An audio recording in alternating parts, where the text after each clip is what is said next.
Secretary. Excited i-announce na buntis siya sa second child ng kanyang boss. Ngunit paano kung bumalik ang ex-wife ng kanyang boss? I'm so excited. Paniguradong matutuwa si Leon kapag nalaman niyang magiging dalawa na ang kanyang anak. I couldn't wait na ipaalam sa kanya na nagdadalang tao na ako. Nasasambik na sambit ni Janice sa kanyang sarili habang kinakausap ang kanyang refleksyon sa salamin ng kanyang kwarto.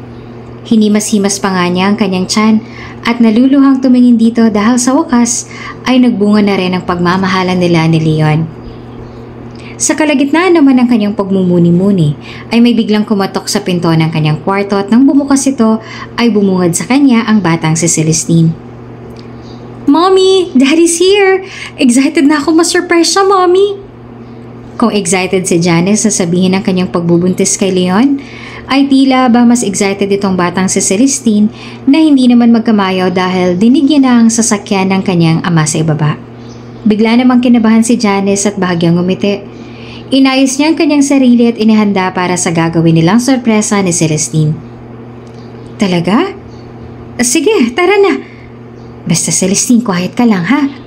Dapat hindi niya tayo mahalata na may sasabihin tayo, okay? Wika ni Janice sa bata.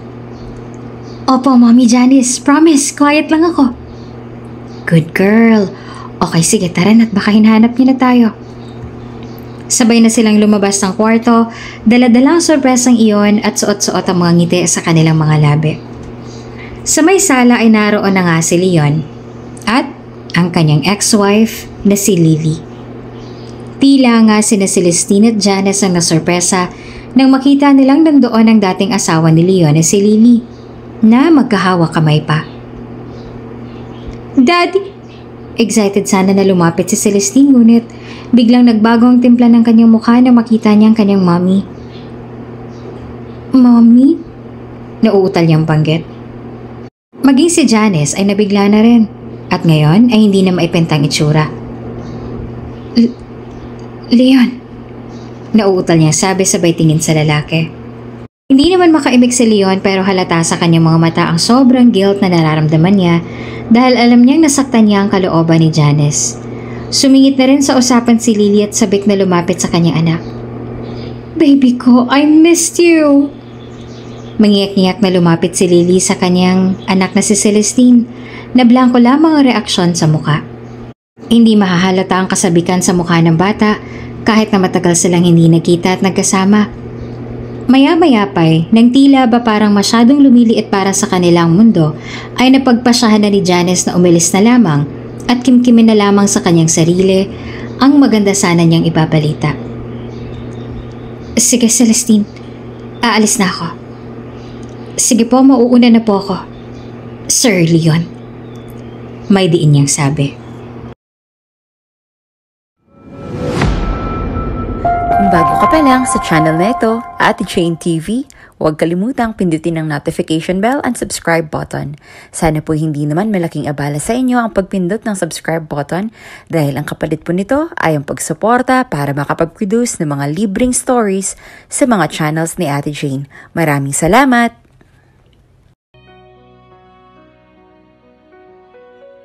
Hoy girls, saan niyo balak mag-OJT? Basta ako, doon ako sa negosyo ng tita ko sa Quezon. Babayaran daw ako ng tita ko tapos wala na akong aalalahanin pa sa pagkain na titiran ko.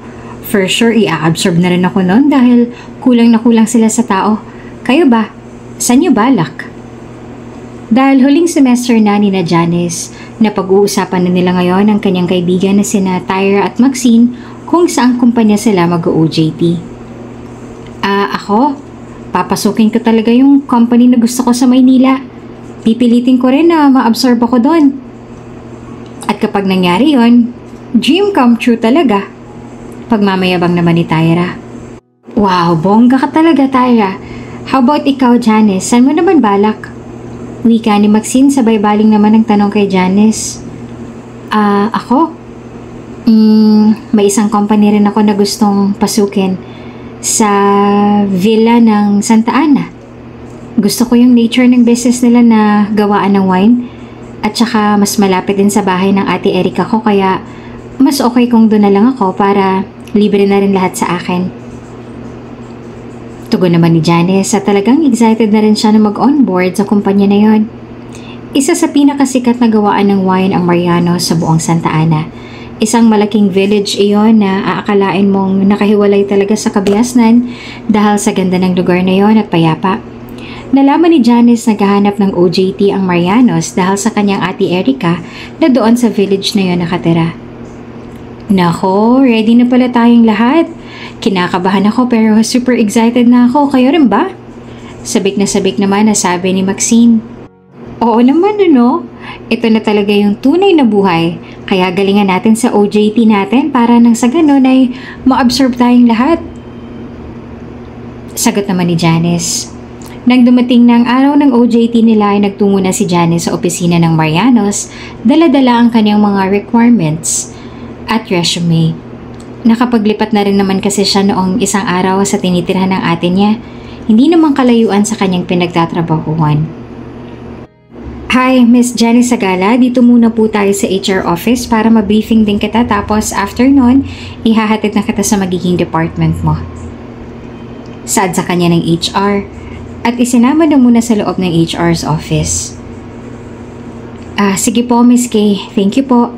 Magalang na tugon naman ni Janice. Bilang isang first-timer ay natural lang nakabahan at iyon ang nararamdaman ngayon ni Janice.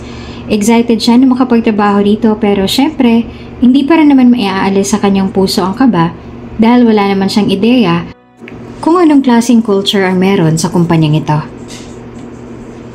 Bilang isang first-timer ay natural lang nakabahan at iyon ang nararamdaman ngayon ni Janice.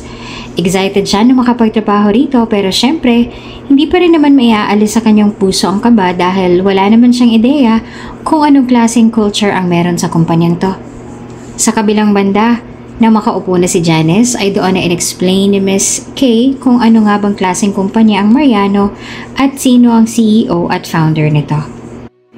Dito sa Marianos Corporation, ang CEO natin ay si Sir Leon Mariano.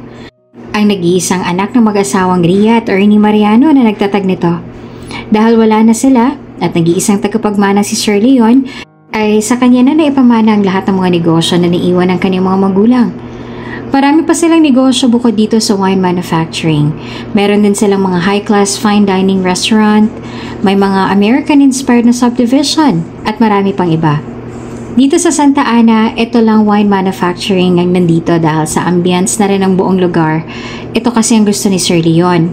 Malayo sa polusyon at ingay ang negosyong to para mas quality ang kalabasan. Bale, 2 building yan. Itong building kung nasan tayo na aakalain mo ay isang mansyon lang sa labas ang magsisilbi nating opisina. Iyan, nariyan ang IT department.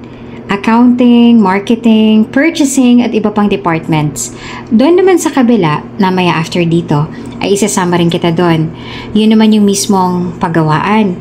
Mababait ang mga tao rito, Janice, at sigurado ako mawiwili ka rito. Masayang paliwanag ni Miss Kay. Sa kanya pa nga lamang ay pakiramdam na ni Janice na welcome nga siya. Paano pa kaya kapag nakilala pa niyang iba pa niyang mga makakasama? Sa isip nga niya ay para bang ang sarap na talagang magtrabaho sa kumpanyang ito dahil ang babait ng mga tao. Sa kwento niyo pa nga lang po ay parang ayaw ko nang umalis dito pero syempre OJT lang naman ako kaya hanggang pangarap na lang po muna talaga na makapagtrabaho rin ako rito. Sagot naman ni Janice na unti-unti na rin nawawala ang kaba. Nako, hindi naman imposible yun, Janice. Kapag nakitaan ka ng magandang performance dito, kahit hindi kami nag-a-absorb ay posible pa rin makuha ka rito. Basta galingan mo lang. At saka, mabait naman si Sir Leon.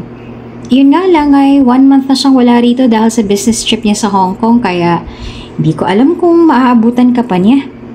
Sabi ni Miss Kay.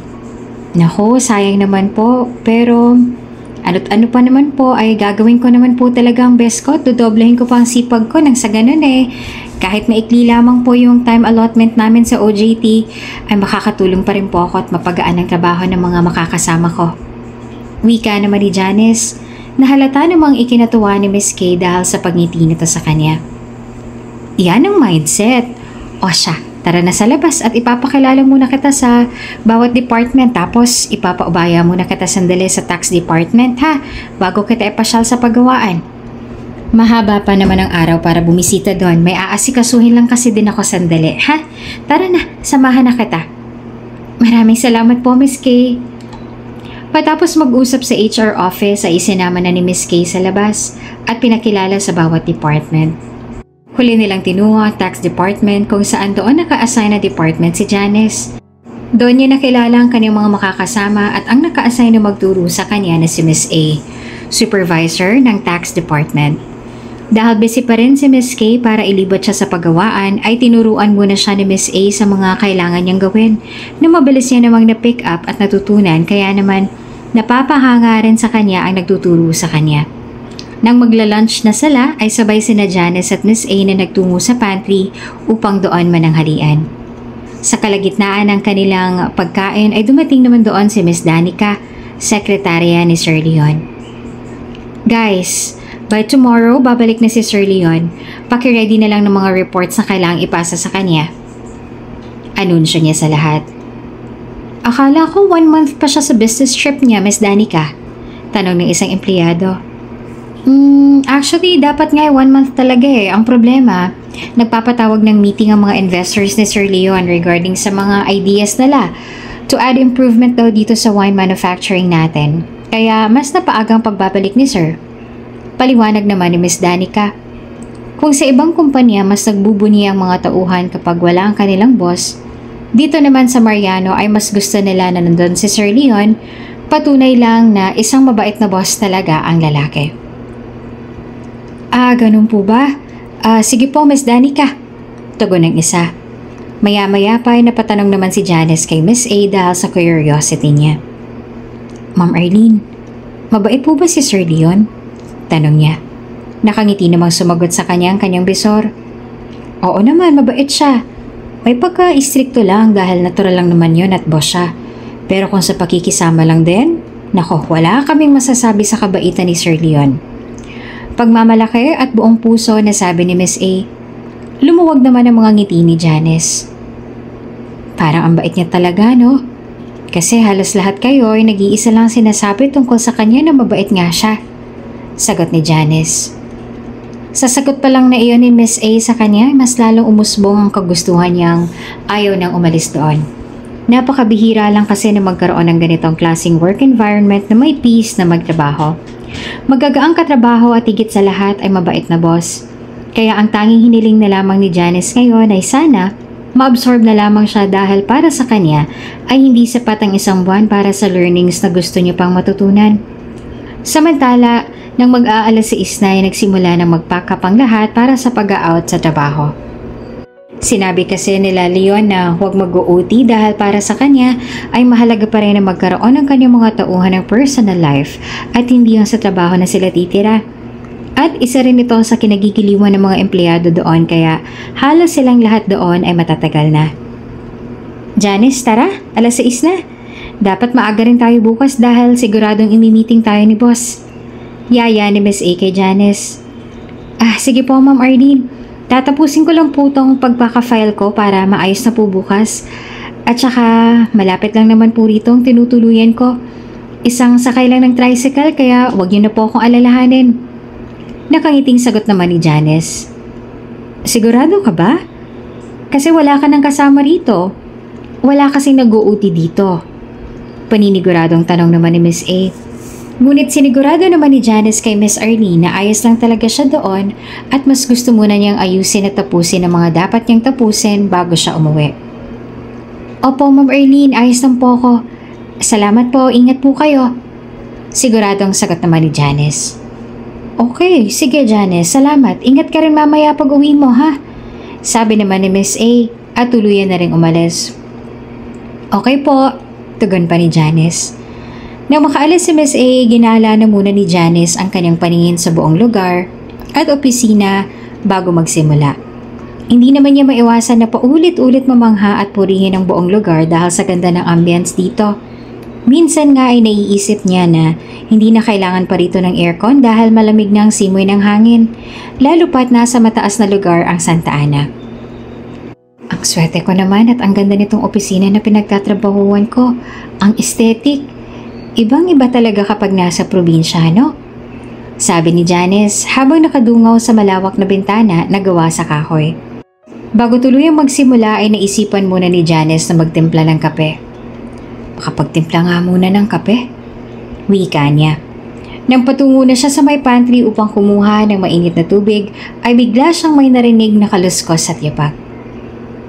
Sinong nariyan? Hello? May tao ba dyan? Nauutal na tanong ni Janice.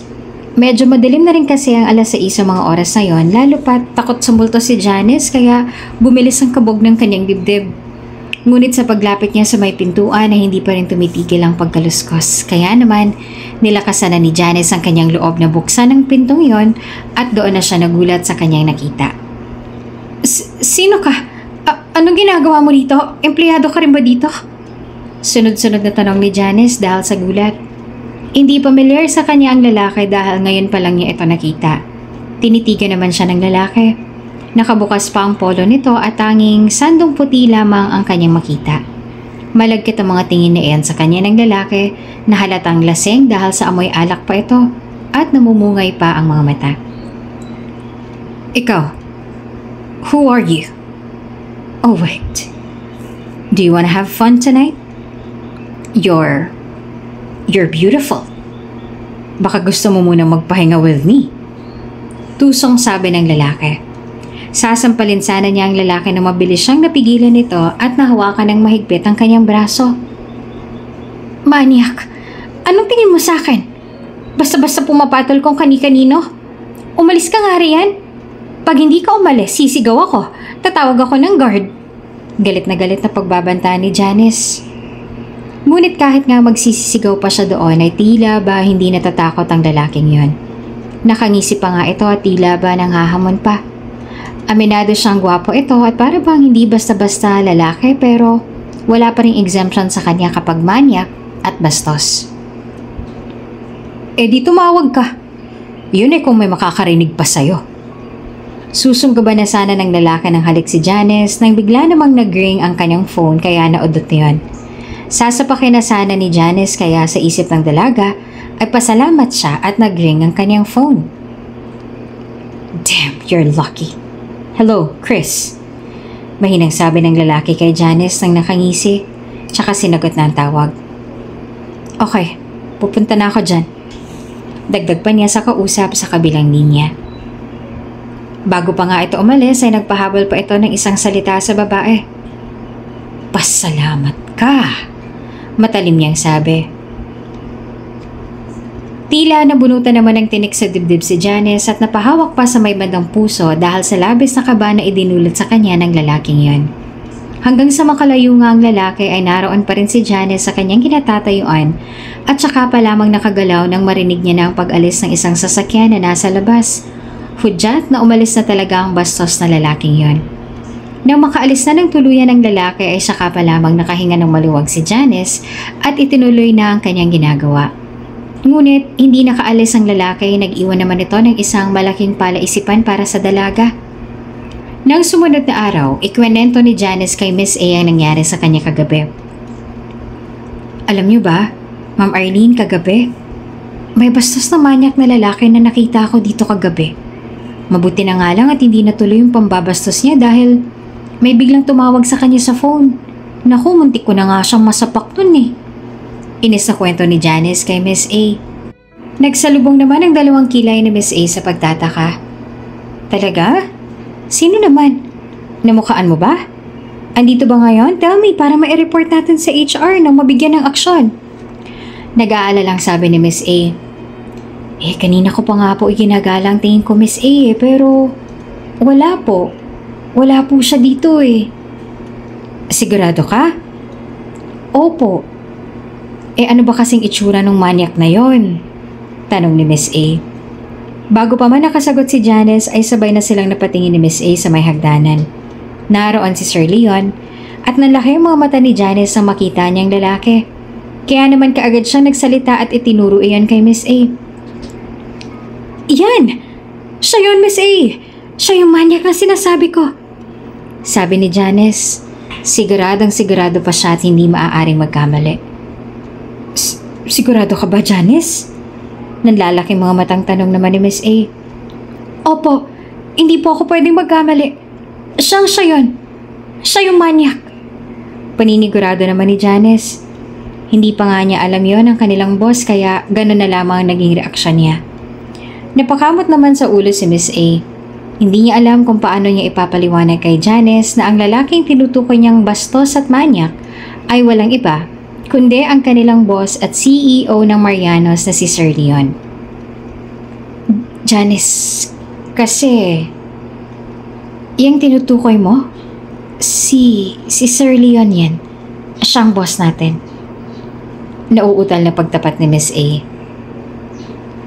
Tila nalaglag naman ang mga panga ni Janice at napaawang pang bibig nang sabihin na yun ni Miss A na itong lalaki na nasa kanilang harapan ngayon na muntik niya ng masampal at masapak at tinawag-tawag pa niyang bastos dahil sa pambabastos nito sa kanya noong nakarang gabi ay yung boss pala niya. Hindi niya malaman ngayon ang mararamdaman niya kung magagalit ba siya o matatakot dahil sa inasta niya. Ngunit magpaganon pa man para sa kanya naman ay tama lang naman ang kanyang ginawa. At wala siyang kasalanan dahil hindi niya naman alam na boss niya iyon.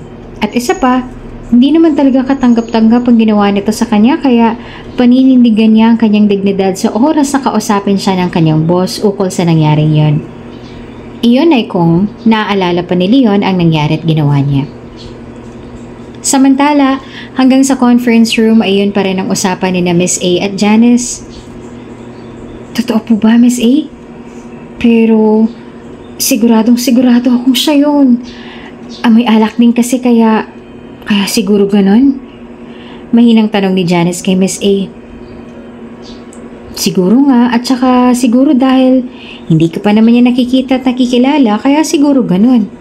Nako, mabuti na lang at bago matapos ang sinasabi ni Miss A, dinugtungan na iyon ni Sir Leon nang mapansin niyang nag-uusap ang dalawa. Arlene, anong pinag-uusapan niyo dyan? Kalmadong tanong ni Leon. Wala po Sir Leon. Utal na tugon naman ni Miss A. Binalingan naman ni Leon ang atensyon niya kay Janice. Who is she? Ta kanyang tanong. Sumagot naman kaagad si Miss A at ipinakilala si Janice. Sir, siya po yung OJT natin dito na makakasama namin sa tax department. Actually, kakastart lang po niya kahapon. Nakangiting sagot ni Miss A. Bahagya namang napakunot ang noon ni Sir Leon. She looks familiar. Anyway, introduce yourself, please. Utos niya kay Janice. Napatunganga na lang sa kawalan nitong si Janice kaya hindi na nakasagot kaagad kaya naman siniko na siya ni Miss A. Janice, magpakilala ka raw. Mahinang sabi ni Miss kay Janice. Nang bumalik sa ulirat ay doon na nagsalita ang dalaga.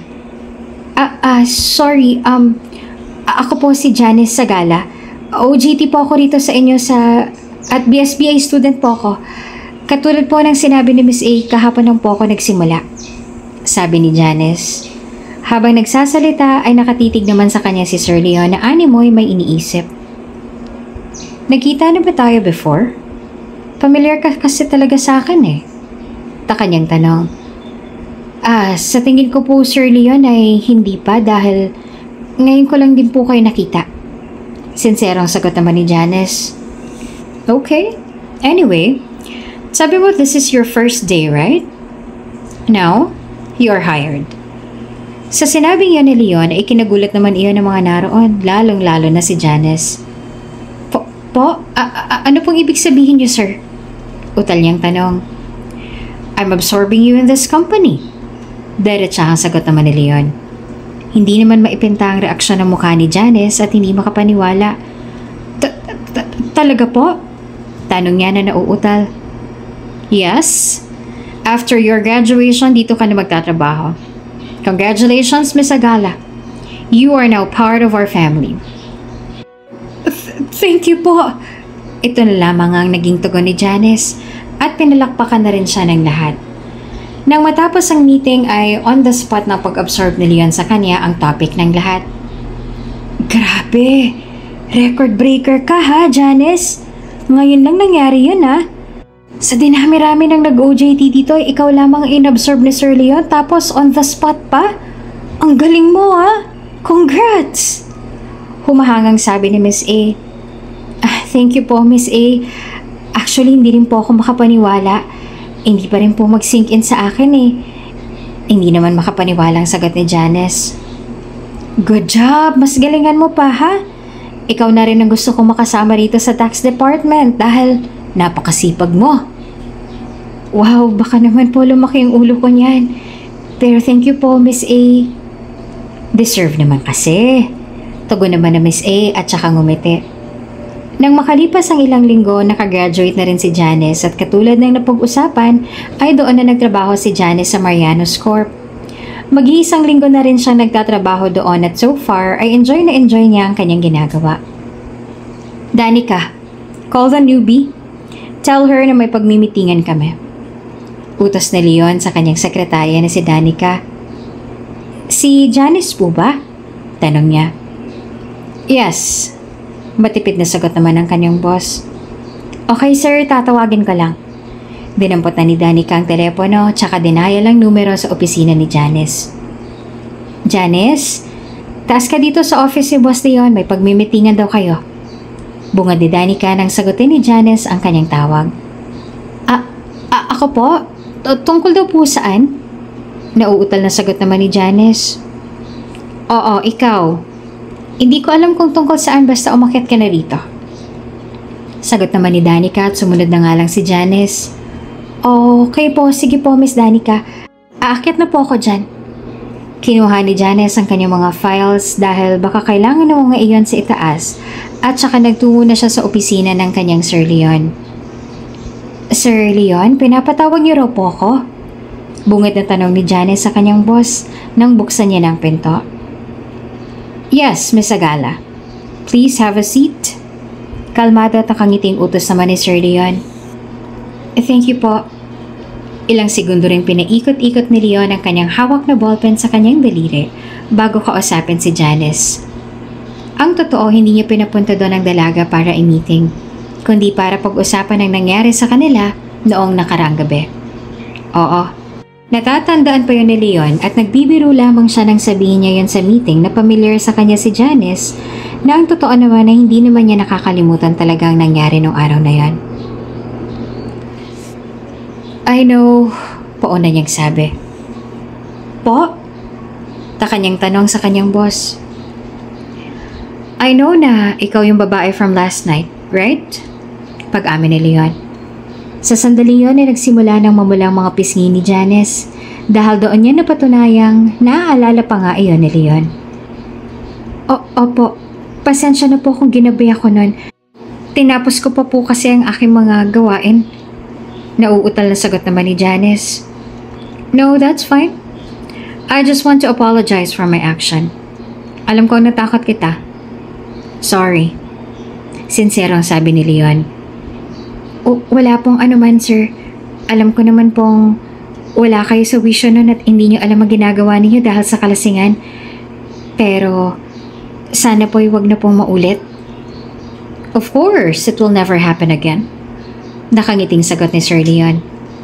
Iyon lang naman talaga ang pakay ni Sir Leon kaya siya pinatawag nito. Wala naman talagang masamang intensyon nun si Sir Leon kay Janice. Dala lang talaga ng ala kaya hindi niya na alam ang kanyang ginagawa. Simula ng araw na yon ay hindi pa nawala na si Janice sa kanyang isip kaya naman talagang hindi niya na pinakawalan pa ang dalaga. Nang sumunod na araw, muling pinatawag ni Leon ang kanyang mga empleyado tinipon para sa kanyang anunsyo. Okay, so, pinatawag ko kayong lahat dahil next week, paalis ulit ako. Papunta akong Malaysia for another meeting with Mr. Tan. May mga kailangan akong hingin sa inyong mga report sa kada department para ma-review ko yon. And Janice, you will join me. Po? Nanlalaki mga matang tanong ni Janice. Yes. I need you to master some negotiations sa aming ginagawa. Malay mo, soon. Secretary na rin kita. Kaya gusto ko matutunan mo lahat. Sabi naman ni Leon kaya naging sentro na naman ng topic si Janice. Well, thank you po. Thank you po sa pagtitiwala, Sir Leon. Nakangiti niyang sagot. Wala namang kasing inggitan sa kumpanya yon dahil lahat sila ay supportive kaya naman masaya silang lahat para kay Janice. Nang dumating na nga ang araw ng kanilang pag-alis ay nagtungo na sina Leon at Janice sa private plane ni Leon sa kanilang sasakyan patungong Malaysia. Are you ready? Tanong ni Leon kay Janice. Medyo casual ang suot ni Leon ngayon at hindi naka super corporate attire kaya naman mas maaliwalas ang kanyang itsura ngayon. Nahihiya namang sumagot si Janice. Opo. Sagot niya tsaka niyaya na rin siya ni Leon paakyat ng private plane. Okay, let's go. Wika niya. Sir, bakit po hindi kasama si Miss Danica? Usisa ni Janice. Iyon din kasi ang kanina pang iniisip ni Janice dahil kung tutuusin, ay dapat si Danica ang kasama ngayon ni Leon at hindi siya dahil siya naman ang sekretarya nito. You're here. Ikaw ang gusto kong kasama. Sincero at kalmado ang sagot naman ni Leon sa kanya. Natahimik naman si Janice tsaka umiwas ang tingin dahil hindi niya malaman ang mararamdaman at isasagot niya sa sinabing iyon ni Leon sa kanya. Bakit? May problema ba doon? Dagdag na tanong pa ni Leon. Wala naman po. Baka lang po kasi sumama ang loob sa akin ni Miss Danica dahil siya dapat ang kasama niyo dahil siya naman ang sekretarya niyo at hindi naman ako. Nag-aalala ang sagot naman ni Janice. I'm the boss, kaya ako masusunod, okay? Don't worry. You got me. At saka, hindi ko na rin naman siya isinama para may maiwan pa rin sa office. Si Danica nang bahala doon. Ngumiti na lang si Janice at pilit pa rin kinukumbinsi ang kanyang sarili. Okay po, sabi niyo eh. Sagot niya at nag-focus na lang sa pagmasid sa labas ng bintana.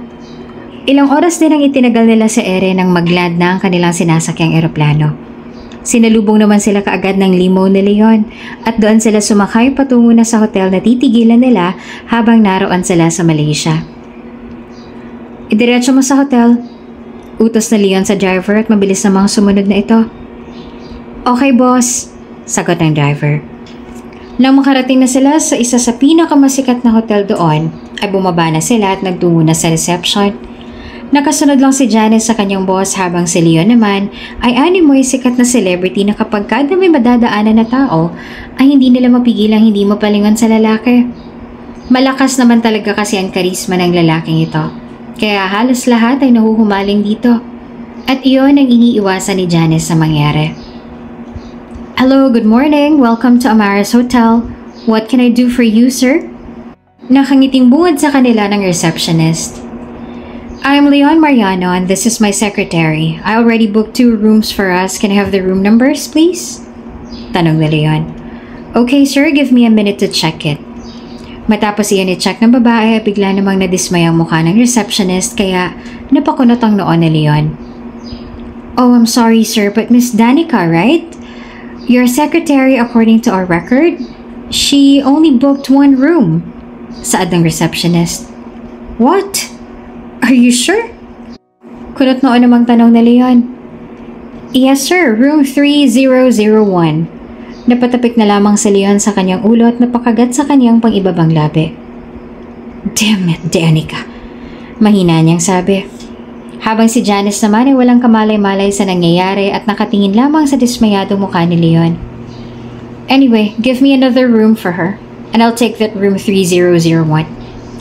Utos ni Leon sa babae pero umiling na lang ito. I'm sorry, Mr. Mariano, but our rooms now are unavailable. Your reservation room 3001 is the only one left available. Sagot niya. Sa sandaling yon ay sumabat na rin sa usapan si Janice. Sir Leon, so iisang kwarto ang pagtitigilan natin? Utal niyang tanong. Humarap naman sa kanya si Leon at huminga ng malalim. Sa ayaw man niya o sa gusto, ay wala na rin naman silang magagawa. Bayad na rin ang kwarto kaya lalo lamang mauubos ang kanilang oras at pagod kung lilipat pa sila sa iba. We have no choice and we don't have time. Nakapamiwang na sagot ni Leon kay Janice. Muling humarap si Leon sa receptionist at doon ay kinuha ng susi. Okay, that's okay. We'll take the room 3001. Kalmado niyang sabi kahit sa loob-loob niya ay dismayada na siya. Okay sir. Tumango naman kaagad ang receptionist. Wala na rin nagawa pa si Janice at hindi na kumontra pa.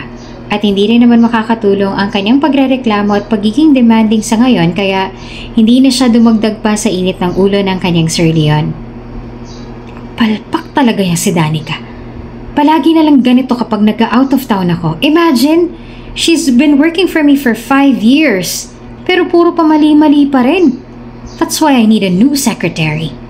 At ikaw yon, Janice. Inisasabi ni Leon. Habang nag-aayos naman ng gamit ay naisipan muna ni Janice na mag-shower.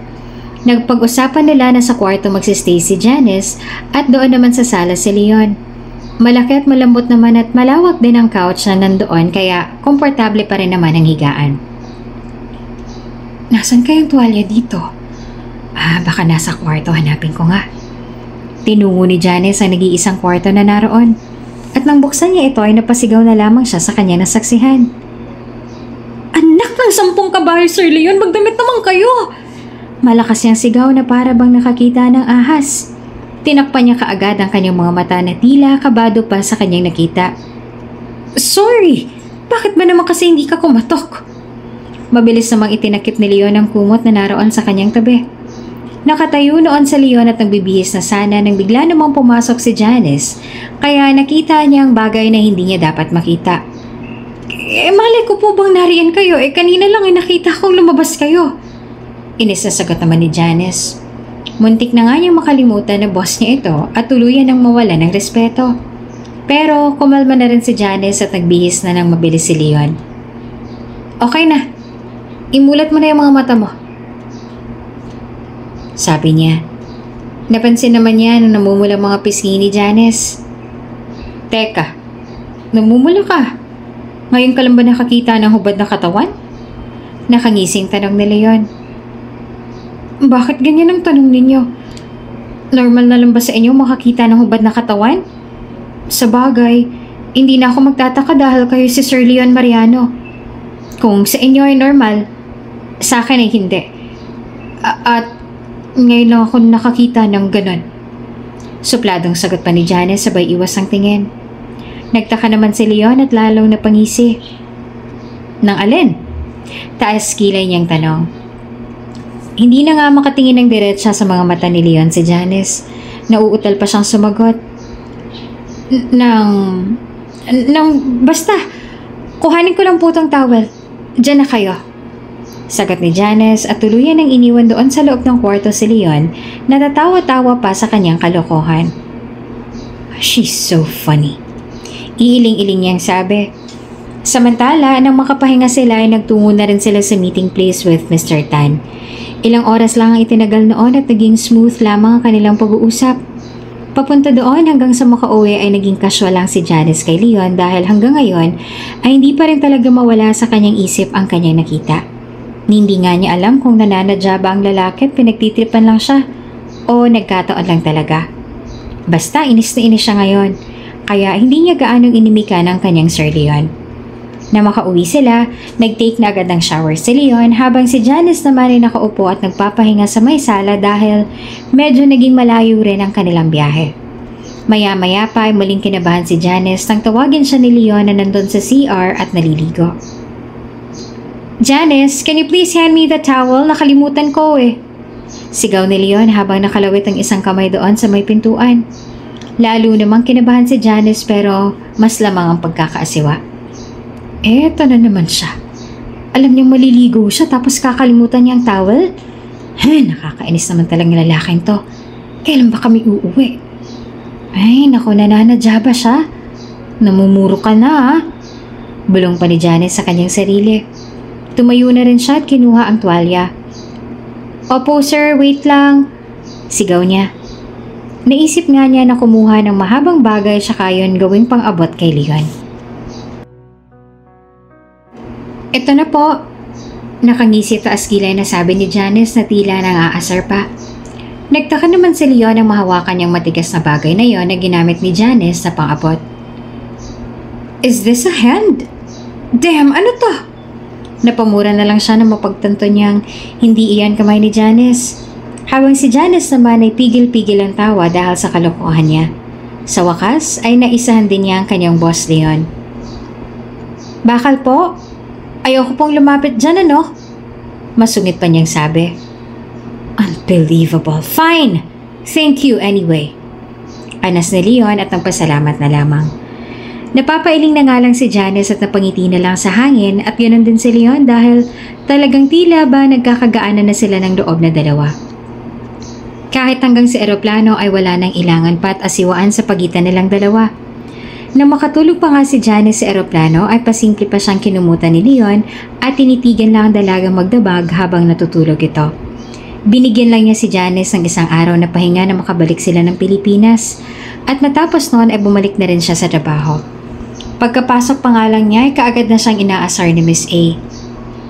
"Kamusta naman ang bakasyon?" "Nako, mukhang type ka ni boss ah." Pabiro nitong sabi. Nagbuntong hininga naman si Janice sabay irap. "Ay nako Miss A, hindi yung tipo niyang mga type ko sa isang lalaki, no? Maginoon na hindi medyo bastos." Sagot niya pa. Kumulat naman ang noon ng dalaga. "Bakit? Binastos ka na naman ba niya doon?" Tanong ni Miss A. "Hindi po, pero yung mga kilos niya, halatang nagpapapansin. Hindi niya ako madadaan sa ganun ano?" Naniningkit na sagot ni Janice. Nako, mukhang mahihirapan sa'yo si Sir Leon na." Tatawa-tawa pang sabi ni Miss A. Ano pong ibig niyong sabihin?" Tanong naman ni Janice at doon ay nagkwento na rin si Miss A. "Ganyan kasi yan kapag maganda ang bago. Mabait yan si Sir pero talaga namang sobrang lakas ng appeal sa mga babae. Mga babae na nga lang ang unang bumibigay sa kanya dahil sino nga ba naman ang hindi mahuhulog sa kanya ubod naman kasi siya ng gwapo.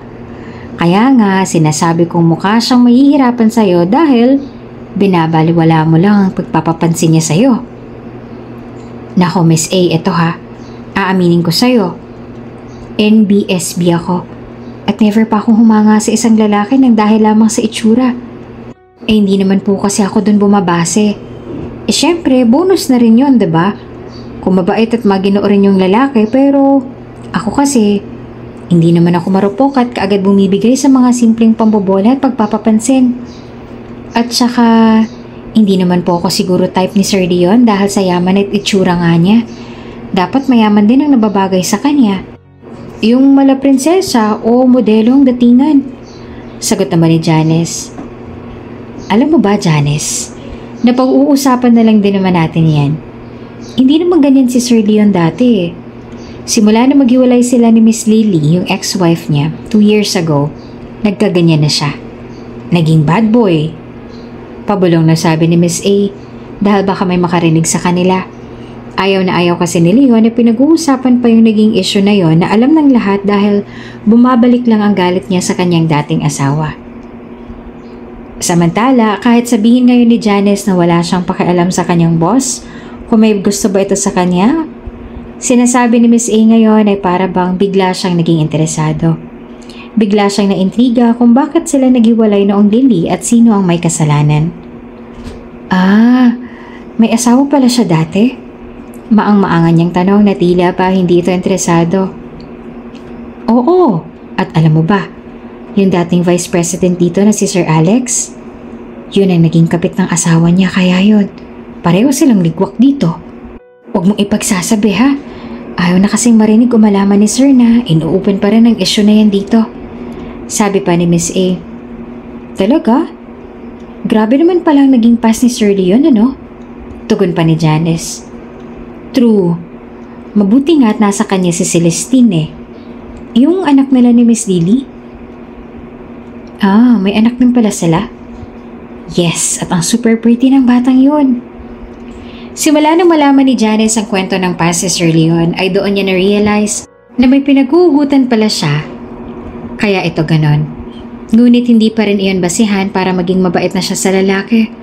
Bastos pa rin ang tingin niya dito at magbabago lang yon kapag nakita niya na mismo ang pagbabago nito.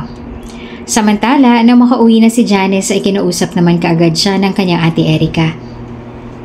Janice, pasensya ka na pero tumawag sa akin ng Kuya Jude mo. Nalaman niya na dito ka nakatira. Pauwi na kasi siya sa isang buwan. Alam mo naman yon, ang gusto lang niya ay masolo kaming pamilya niya rito. Gustuhin ko man na kumbinsihin pa siya pero mag-aaway lang kami eh. Kaya sabi ko sa kanya ay sasabihin ko sa'yo. Bukod doon ay siya rin naman kasi ang gumagastos dito sa amin ng mga bata at sa lahat ng expenses. Sa kanya talaga kaya wala rin ako magagawa. Baka mamaya ay sumpatan niya lang ako. Nalulungkot na sabi ni Ate Erica kay Janice. Hindi man sila tunay na magkapatid at magkapatid lamang sa ama, ay hindi pa rin nawawala sa kanila ang malasakit at pagmamahal sa isa't isa. Hindi kagaya ng iba na hindi magkasundo at nagiging magkaaway pa dahil sa magkaiba sila ng magulang na kanalakihan. Kahit na sila Janice ang anak sa labas ay hindi pa rin nagbago ang tingin sa kanya ng kanyang Ate Erica, bagkus ay sobrang bait pa rin ito sa kanya. Sa kabilang banda ay nakaramdaman naman ng lungkot si Janice, ngunit dahil malawak naman ang kanyang pangunawa, ay hindi naman sumama ang kanyang loob, bagkus ay siya pang nahihiya dahil sa pabor na hinihingi niya rito. Ganun ba ate? Nauunawaan ko po. Hindi mo po kailangang mag-guilty. Ako nga pong nahihiya sa'yo dahil yung isang buwan lang naman dapat na pagsistay ko dito ay na-extend pa. Nauunawaan ko rin si Kuya Jude ate, huwag ka mag-aalala. Maghahanap na lang po ako ng apartment na malapit sa opisina na pinagtatrabahuhan ko. Sasahod na rin naman ako sa akinse kaya may pang-down na ako. Maraming salamat ate ha. Tatanungin ko tong isang malaking utang na loob. Makakabawi rin ako sa'yo ate. Buong puso at sincero namang sagot ni Janice. Hinawakan naman ni Ate Erica ang mga kamay ng kanyang kapatid na si Janice. Nako, hindi mo naman na kailangang bumawi. Masaya na ako na may maayos kang trabaho ngayon at nagiging independent ka na rin sa buhay. Masaya ako para sa'yo, Janice. Kahit na magkapatid lang tayo sa ama, isang tunay pa rin na kapatid ang turing ko sa'yo. Basta, kapag may kailangan ka, huwag ka mag-aatubali na lumapit sa akin, ha? Hindi porket hindi ka na rito nakatira, wala na rin akong pakialam sa'yo at hindi na kita tutulungan.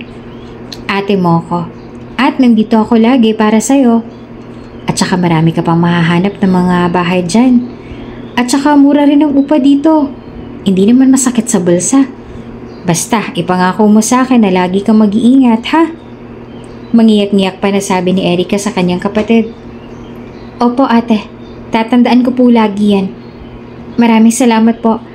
Mauna na ako ate. Sige Janice, mag-iingat ka. Ngayon ay kailangan na nga makahanap ni Janice ang bago niyang matitirahan. Kahit maliit, basta safe at malinis ay ayos na rin sa kanya. Kaya naman nang pumasok na siya sa opisina ay kaagad niyang tinanong si Miss A kung meron ba itong alam na mura ngunit maayos na apartment na matitirahan. Miss A? Panimula ni Janice, halata sa kanyang boses ang panlulumo. Oh, Janice, bakit? Bakit parang hindi naman maipinta yung mukha mo? Napansin naman kaagad iyon ni Miss A. May alam po ba kayong mauupahan ng bahay na malapit dito sa opisina natin? Tanong ni Janice kay Miss A. Nagtaka naman si Miss A na nagtanong. Mauupahan? Bakit? Sino naghahanap? Ikaw ba? Tanong niya. Opo eh. Pauwi na po kasi galing barko ang asawa ng ate ko kaya kinausap niya ako na sa ngayon daw ay baka makakabukod muna ako ng tirahan dahil medyo istrikto daw yun na pangasawa niya. Ayaw daw na may ibang kasama sa bahay kaya Miss A, baka may alam ka po. Wala na kasi ako mauuwian mamayang gabi. Nag-aalala namang sabi ni Janice. Napaisip naman sandali ang kanyang bisor. Oo, may alam ako kaso hindi ko lang alam kung may bakante pa ha? Pwede naman natin puntahan mamaya dahil may sasakyan naman ako. Kapag hindi na available, pwede ka munang magpalipas sa bahay mamayang gabi bago maghanap ulit tayo bukas. Suwestyon naman ni Miss A.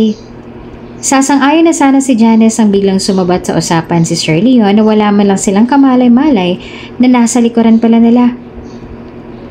Sino naghahanap ng mauupahan? Bungad na tanong ni Sir Leon sa dalawa. Nagulat naman si Janice na animoy nakakita ng multo. Sir Leon, nariyan po pala kayo. Kasi ito pong si Janice ay namomroblema dahil wala na rin po siyang matutuluyan ngayon. Ay mamayang gabi po ay wala na siyang matitirahan dahil umalis na po siya sa poder ng kapatid niya kaya nagpapatulong pong maghanap sa akin ng apartment. Paliwanag naman kaagad ni Miss A. Tumingin naman si Sir Leon kay Janice na mukha talagang namomroblema. Sa akin, pwede kang tumira sa mansyon ko. Diretsang sabi ni Sir Leon. Namilog naman ang mga mata ng dalawa dahil sa offer na iyon ng kanilang boss. Po, Naku, wag na po. Nakakahiya naman po at saka baka kung ano pa pong isipin ng iba, ma-issue pa po tayo. Hindi naman pagsang-ayon ni Janice. Ayaw naman niya talaga dahil nga baka may issue pa sila. I don't care. Basta from now on, sa bahay ka natitira. Don't worry, hindi na ulit tayo magsasama sa isang kwarto dahil marami namang kwarto sa mansyon ko. Ikaw na lang mamili mamaya. I'll go ahead. Sagot ni Leon at hindi na hinayaan pang sumagot si Janice. Pero sir, sabi ni Janice, ngunit umalis na kaagad si Sir Leon. Tinitigan naman siya ni Miss A sa kanyang mga mata. Nako, grabe na ha. Sabi ko na nga ba type ka ni sir Pumayag ka na kesa naman wala kang matirhan. At least dyan libre. Pamimilit pa ni Miss A kay Janice pero ayaw naman patinag ni Janice at naninindigan na ayaw niyang tanggapin ang offer ng kanilang boss na si Leon.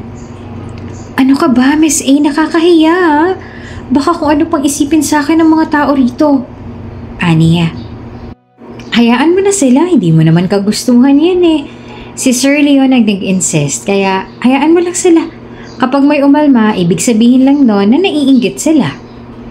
Samantala, wala na rin nagawa pa si Janice nang ipahakot at ipabuhat na ni Leon ang mga gamit ni Janice sa kanyang sasakyan.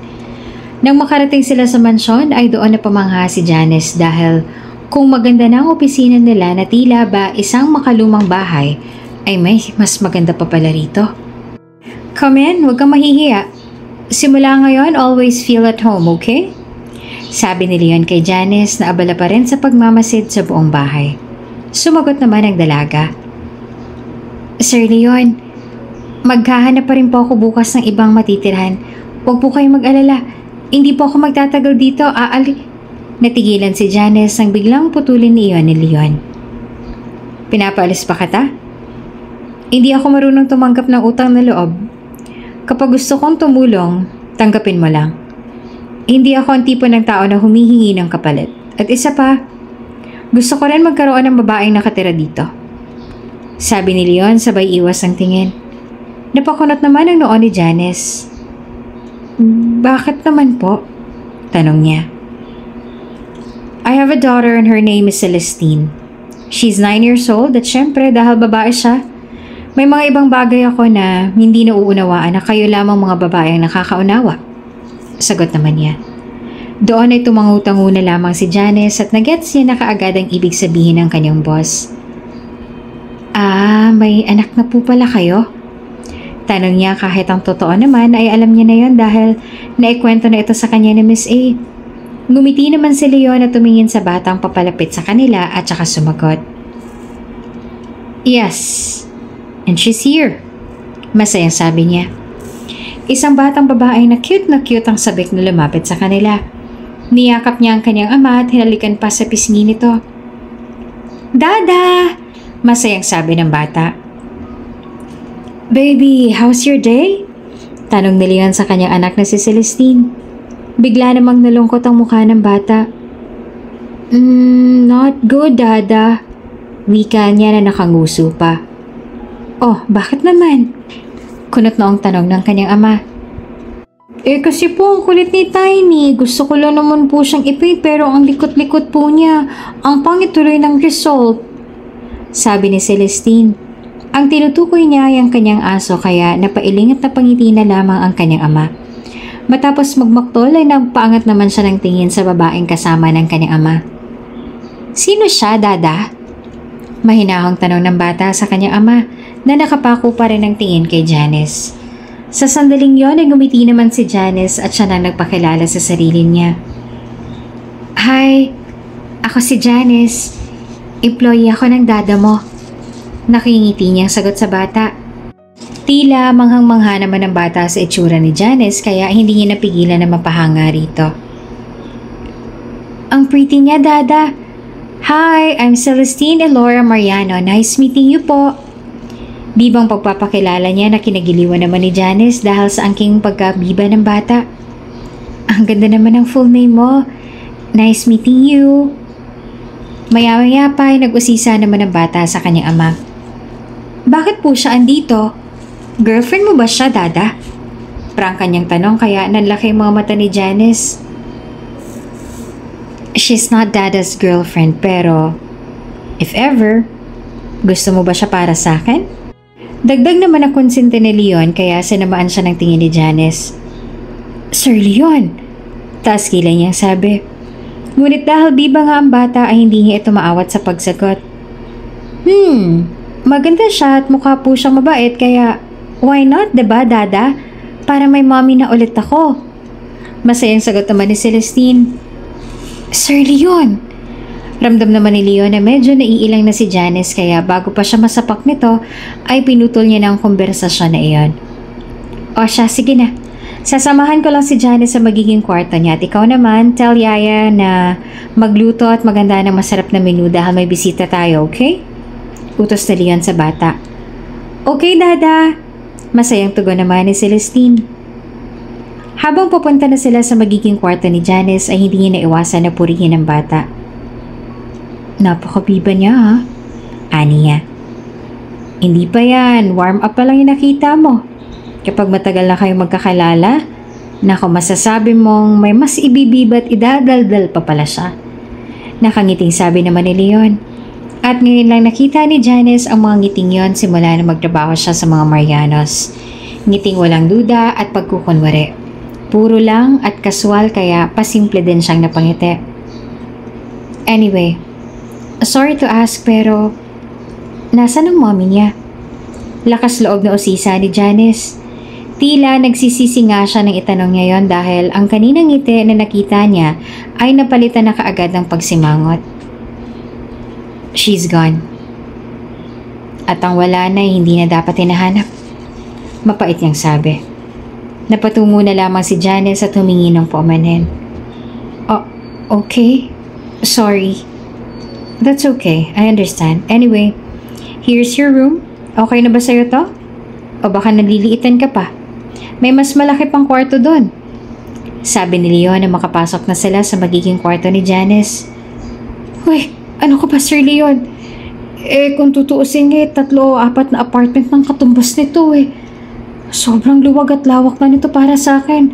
Okay na po ako dito. Manghang sagot naman ni Janice. Okay, andyan na lahat ng kailangan mo. Ilagay mo na lang dyan sa cabinet ang mga gamit. Or what do you want? Bili na lang tayo ng bago? Bago? Hindi na po kailangan. Alam kong hindi na babagay sa mansyon na tong mga gamit ko, lalong-lalo ng mga damit ko pero hindi yun dahilan para bumili pa ng bago. Ayos na ayos pa naman kaya salamat na lang po sa offer. Okay, if that's what you want. Basta if you need anything, don't mind to ask, okay? Huwag kang mahihiya. Salamat po, Sir Leon. Huwag po kayo mag-aalala. Makakabawi. Bago pa man matapos si Janice sa kanyang sasabihin, ay kaagad na itong pinutol na Leon. Isang salita mo pa ng mga ganyang salita, hahalikan na talaga kita. Pambabanta niya. Sorry. Nakayukong sagot naman ni Janice. Sige na, mag-ayos ka na at maya-maya ay bumaba ka na para sa dinner. Okay po, Sir Leon. Thank you. Sagot ni Janice at tuluyan nang umalis si Leon at naiwan na lang doon sa silid si Janice. Bakit kaya ang bait niya sa akin? Imposible namang mangyaring sinasabi ni Miss A na may gusto sa akin si Sir Leon dahil sino ba naman ako? 5'4" lang naman ang height ko tapos flat pa. Kumpara sa mga magaganda at sexy ng mga modelo at mayayaman na kakilala niya. Ano kayang natipo ng Sir Leon na to, no? Anyway, bahala na nga. Ang mahalaga ngayon ay may matutuluyan na ako. Wika ni Janice sa kanyang sarili. Nang matapos siyang mag-ayos ay nagtungo na rin siya sa dining area para sa hapunan. Nang sumunod na araw habang gumagawa ng report si Janice sa may office area, ay nakita naman siya ni Celestine kaya nilapitan siya nito. Miss Janice, do you know how to braid po? I want this kind of braid in my hair. Kaya mo po? Ipinakita ng bata ang hawak ng phone tsaka ipinakita yung nasa litrato na iba't ibang mga style ng tarentas at ayos sa buhok. Itinigil naman sandali ni Janice ang kanyang ginagawa tsaka tinabihan ng bata para makita niyang pinapakita nitong litrato. Patingin nga, wika niya. Oo, madali lang yan. Alika, salapiran kita. Alok naman ni Janice sa bata. Natuwa naman si Celestine ngunit napakunot ang kanyang noo sa salitang salapiran na binanggit ni Janice. Hindi kasi pamilyar ang batang yan sa salitang yan kaya hindi niya naiwasang mag-usisa. Ano po? Kunot na ang tanong ni Celestine. Napangiti naman si Janice habang inuumpisa niyang ayusin at suklayan ang buhok ng bata. Sabi ko, salapiran, salapid, tirintas, Tagalog ng braid. Sagot ni Janice at tatawa-tawa pa. Tumango-tango naman ng bata nang sa wakas ay maliwanagan na siya. Okay po. Ngayon ko lang po nalaman yan ah. Thank you Miss Janice sa new learning. Pasasalamat pa niya sa dalaga. Walang anuman, Celestine. Nakangiting sagot naman ni Janice. Habang tinitirintas niya ang bata ay doon na nito nagsimulang magkwento. Alam mo ba Miss Janice, matagal ko nang gustong magpa-braid ng ganyan pero hindi naman marunong si Dada eh. Hindi rin marunong si Nayaya. Palagi na lang headband or ponytail, yun na lang iniipit nila sa akin kaya minsan ako na lang pong nag-iipit sa sarili ko. Pagkwento niya. Talaga? O edi ngayon kahit araw-araw ka pang naka-braid dahil ako na mag-iipit sa'yo. Napakaganda kasi ng buhok mo. Natural ang pagkakakulot. Pagpuri naman ni Janice sa buhok ng bata. Opo, marami rin nga po nagkakagusto at natutuwa sa buhok ko. Ganyan din po kasi ang buhok ni Mommy nung kasing edad pa niya ako. Sincero ang sagot naman ng bata. Okay. Nagmana ka pala kay Mommy mo, no? Yun po sabi nila. Tugon ni Celestine. Ngunit sa tono nito ay para bang ayaw niya. Bigla namang prangkang nagtanong sa kanyang bata. Miss Janice, naniligaw ba sa'yo si Dada? Prangka niyang tanong. Nagulat naman si Janice sa tanong na iyon. Ha? Bakit mo naman natanong yan? At saka hindi ba dapat hindi mo pa alam yan dahil bata ka pa? Punao naman ni Janice pero sa mahinahon naman na tono. Sa sandaling yon ay nangatwira naman si Celestine. Miss Janice, malaki na po ko. At saka nauunawaan ko naman po mabuti sa masama. At saka natanong ko lang naman po, nanliligaw na po ba? Pangungulit ni Celestine. Hindi nga malaman ni Janice kung matatawa ba siya o ano dahil ngayon ay nare-realize niya na ang sinabi sa kanya dati ni Leon na may mas idadaldal pa itong si Celestine. Celestine, kapag ang isang lalaki naliligaw sa isang babae, ibig sabihin nun, gusto nila ang babaeng yon. May gusto siya dun. Hindi naman ako gusto ng dada mo eh. Wala siyang gusto sa akin kaya bakit niya ako liligawan? Kung hindi naman niya ako gusto, di ba? Makahulog ang sagot naman ni Janice sa bata. Miss Janice, for sure gusto ka ni Dada. Dahil ngayon lang siya nag-uwi ng girl dito. Ikaw pa lang Miss Janice. Kaya I believe that Dada likes you. Pamimilit pa ni Celestine. Which is tunay naman. Tunay na simula na maghiwalay ang kanyang mga magulang ay wala na itong dinala doon na ibang babae. Paano naman niya ako magugustuhan? Hindi naman ako maganda o sexy o mayaman. Mga ganong babae ang tipo ng dada mo at hindi yung mga tipo ko. Sabi naman ni Janice at ngayon ay hindi niya alam kung bakit ba nakikipag-usap na rin siya kay Celestine ukol dito. Hindi niya alam kung bakit ba sinasagot pa niya ang mga tanong nito na hindi na naman dapat pang sagutin. Nagugulahan na rin siya sa sarili niya. Hi, Miss Janice. Kung makikilala niyo lang po ang dada ko, sobrang bait po nun. Humble at higit sa lahat ay mapagbigay. Kilalanin niyo po si Dada. Promise. Doon niyo po malalaman na simpleng tao lang din po ang dada ko. Napangiti naman si Janice. Hindi iyon kita ng bata dahil nasa likod siya nito pero nakita naman iyon ni Leon na bigla na lang sumulpot noon. Parang seryoso naman ang pinag-uusapan niyo ah. Ako bang pinag-uusapan ninyo? Wika ni Leon. Nagulat pa ang dalawa. Sir Leon, nariyan po pala kayo. Gulat na sabi ni Janice at mabilis nang inalis ang mga ngiti sa kanyang mga labi. Actually, kararating ko lang, sagot niya. Nang matapos naman ang pag-aayos si Janice sa buhok ni Celestine ay ipinagmalaki niya na ito sa kanyang ama. Dada, look oh! Ang ganda ng pagkakabraid sa akin ni Miss Janice. Pagmamalaki ni Celestine at nakahawak pa talaga sa kanyang buhok na nakatirintas. Wow! You're so pretty!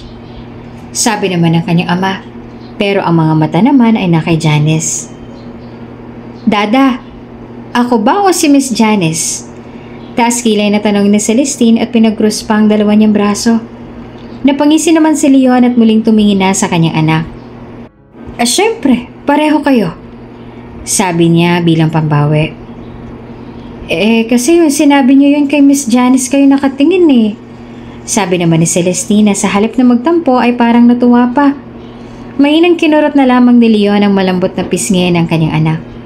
Ako, ikaw talaga. Teka, nagawa mo na bang homeworks mo? Tanong ni Leon. Napahawak naman si Celestine sa kanyang bibig at ngumiti. Oops, hindi pa po, Dada. Humagikik niya, sabi. See? Sige na, gawin mo na muna at may importante lang kaming pag-uusapan nitong si Ate Janice mo, okay? Utos sa kanya ng kanyang Dada Leon. Bumagsak naman ang balikat ng bata na parang ayaw pang umalis doon. Ay, sarap namang kakwentuhan ni Miss Janice. Sige po, gagawin ko na lang pong assignments ko po. Usap tayo mamaya. Okay? Bye-bye, Miss Janice. Kahit ayaw pa nga umalis si Celestine ay sumunod pa rin ito sa utos ng kanyang ama. Okay, bye Celestine. Nakangiting sabi naman ni Janice. Nang tuluyan na makaalis ang bata ay nagkaroon na rin ng pagkakataon na makapag-usap ang dalawa ng sila lang. She likes you, huh? Paunang sabi ni Leon kay Janice. Siguro? Mabait na bata naman kasi si Celestine kaya hindi siya mahirap alagaan. She's a happy girl. Nakangiting sagot naman ni Janice. Tama ka. She's a happy girl. Kahit siya mismo nakakita ng panduloko na ginawa ng kanyang ina, she's still like that. Natakot ako sa trauma na nakuha niya. Ilang buwan din siya nung hindi makapag-focus sa pag-aaral pero thank God dahil nalampasan namin yon. She's stronger than you think. Kaya hindi makuha sa akin ni Lily si Celestine. Dahil mismong si Celestine ang ayaw sumama sa kanya. Sa puntong yon ay unti-unti na rin nagkukwento si Leon tungkol sa kanyang nakaraan. Base sa kwento mo, napakatapang niyang bata. Ang sakit nun kung siya mismong nakakita ng ginawa ng kanyang ina. Naaawang sabi naman ni Janice. Bigla siyang nakaramdam ng awa sa mag-ama dahil sa ginawa ni Lily sa kanila. Masakit yan para sa kanya. Pero triple ang sakit nun para sa akin. Pero gawin man niyang lahat, hindi niya makukuha sa akin si Celestine. Over my dead body. Mariing sabi ni Leon. Sa sandaling yon, bigla na lamang nagsalubong ang kanilang mga tingin. Sandali siyang natahimik na animoy may dumaang anghel. Bumilis naman ang tibok ng puso ni Janice dahil hindi niya alam kung ano bang kasunod ng mga tingin na yon. Basta, ang alam niya ay unti-unti nang naglalapit ang kanilang mga muka at kusa nang napapapikit ang mga mata ni Janice nang biglang napahintulang silang muli nang bumalik doon si Celestine upang yayain na silang mag-dinner. Dada! Miss Janice! Handa na po ang dinner! Let's eat! Malakas na sigaw ng bata. Okay baby, susunod na kami. Sagot naman ni Leon na mukhang dismayado dahil naudlot ang dapat na gawin nila. Ngunit hindi na ba natinag ang bata at ayaw pa rin umalis nang hindi sila kasama ang dalawa. Sabay-sabay po tayo, please po. Pagmamakaawa ng bata at pinagdao pa ang kanyang dalawang palad. Huminga na lamang ng malalim si Leon at sumunod na sa anak habang si Janice naman ay tatawa-tawa lamang dahil sa eksenang ito na mag-ama. Hi, fine. Let's go, Janice, dahil wala na tayong kawala sa kakulitan ni Celestine. Sabi naman ni Leon at sumagot naman si Celestine. Of course, Dada. Mana ako sa'yo eh. Sagot ng bata kaya lalong napatawa si Janice. Ikaw talaga, tara na nga. Nang sumunod na araw habang nag-aayos ng file si Janice ay kinausap naman siya ni Leon. Janice, simula ngayon dito ka na sa bahay mag-o-office. Diretsa nitong sabi. Nagsalubong naman ang dalawang kilay ng babae. Ha? Bakit naman po? Pero nasa opisina po ang mga files ko. Tanong ni Janice. No problem, ipapakuha ko. 2 office sa taas. Kung hindi ka komportable na kasama ko, pwede mong gamitin yung isa. Tugon naman ni Leon. Ayaw na kasi ni Leon na makawala pa sa kanya si Janice dahil aminado siyang nagugustuhan niya na nga ang dalaga. Simula nga na maghiwalay sila ni Lily ay hindi na ito muling nakaramdam ng paghanga o kilig sa babae. Ngayon na lang ulit. At dahil yon kay Janice. Hindi niyo naman po kailangan gawin yon. Ayos naman na po ako. Wika ni Janice. I insist. Please, huwag ka nang kumontra. Nanguusap ang mga matang sagot ni Leon. At saka mas gusto rin ni Celestine na nandito ka. So please. Dagdag naman ni Leon. Sincere ang mukha nito dahil nakikita niyang sumayang bata simula nang dumating doon si Janice sa kanila. Bumalik nga ang sigla ng bata, lalo pa kapag araw-araw silang magkausap na dalawa. At saka maging siya naman ay ganun din. Sumaya siya at mas gumaan ang kanyang pakiramdam nang dumating si Janice sa buhay nilang mag-ama. Nang banggitin naman ni Leon ang kanyang anak na si Celestine ay tila ba biglang lumambot ang puso ni Janice. Okay, sige po, pumapayag po ako. Walang paligoy-ligoy niyang sagot. Nagalak naman si Leon at hindi alam kung paano magpapasalamat kay Janice. Thank you, Janice. Pasasalamat ni Leon. Simula nung pag-uusap nilang yon ay doon na nag-office si Janice sa mansyon. Kahit si Leon ay halos hindi na rin lumalabas ng bahay. Isang araw ay hinanap ni Janice si Leon upang magpirma ng ilang mga dokumento. Manang, napansin niyo po ba si Sir Leon? Tanong ni Janice sa kasambahay habang dala-dala niyang mga papeles na kailangang pirmahan. Hindi pa nga po, ma'am eh. Parang hindi ko pa po siya nakikita na lumabas ng kwarto. Sagot naman ng kasambahay. Ah, ganun po ba? Sige po, pupuntahan ko na lang po at may mga kailangan siyang pirmahan. Salamat po. Sagot ni Janice at nagtungo na sa silid ni Leon. Nang makarating na siya doon ay kumatok na siya at pinihit ang doorknob. Dahil hindi naman niya nakalock ay nagsabib na siya na papasok na siya. Sir Leon, papasok na po ako ha. May mga kailangan lang po kayong pirmahan. Urgent lang po. Malakas na sabit ni Janice. Na makapasok siya sa loob ay nagkulay kahel naman ang kanyang paningin dahil sa dim light na iyon sa silid ni Leon. Ngayon lang niya kasi napasok ang silid na iyon kaya naman laking gulat niya na ganito pala ang tema ng kanyang silid. Dahil hindi niya maaninaw ng maayos ang kanyang nilalakaran ay nabigla na lang siya nang may biglang humila sa kanyang braso at pwersahan itong isinandal sa may pader. Sir Leon? Kunot na ang tanong naman ni Janice. Naka-topless lang ito noon, kaya naman mas lalong kinabahan ng dalaga. Shhh! Inilagay ni Leon ang kanyang hintuturo sa labi ni Janice. Kitang-kita niya ngayon ang mga mata ni Leon ang malapitan at doon niya nakita ang pagkamalamlam noon. Para bang may lungkot pa rin na pilit niya ng nilalabanan. Sir Leon? Utal na sambit ni Janice. Mahigpit ang pagkakahawak ni Leon sa kanyang braso kaya naman hindi na talaga siya makapalag o makapumiglas. Parang ayaw din naman niyang gawin yon dahil ngayong sobrang magkalapit na sila ay para bang biglang nagugustuhan niya na ang presensya ni Leon lalo kapag malapit na sa kanya. I just wanna hug you. Malambing na sabi ni Leon. Pwede ba? Pagpapatuloy niya. Bigla namang nakaramdam ng pag-aalala si Janice para sa lalaki. May problema po ba? Nag-aalala niyang tanong. Yeah. I think I can't get you out of my mind. Sagot niya. Bakit? Bakit mo sinasabi yan? Boss lang kita, diba? Pwede bang more than that? What do you mean more than that? Ayoko na boss mo lang ako. I want you to be mine. But you don't like me. Matapang na sagot naman ni Janice. I like you. Believe it or not. Remember the first day na nakita tayo? Yes. I was drunk that time pero malinaw pa rin sa akin ang nangyari nung gabing yan. At yan ang simula ng pagkahumaling ko sa'yo. Hindi ka na mawala sa isip ko. Sinserong pag-amin naman ni Leon. So nagsinungaling ka the next day na kunwari pamilyar ako sa'yo? Yes, tugon niya.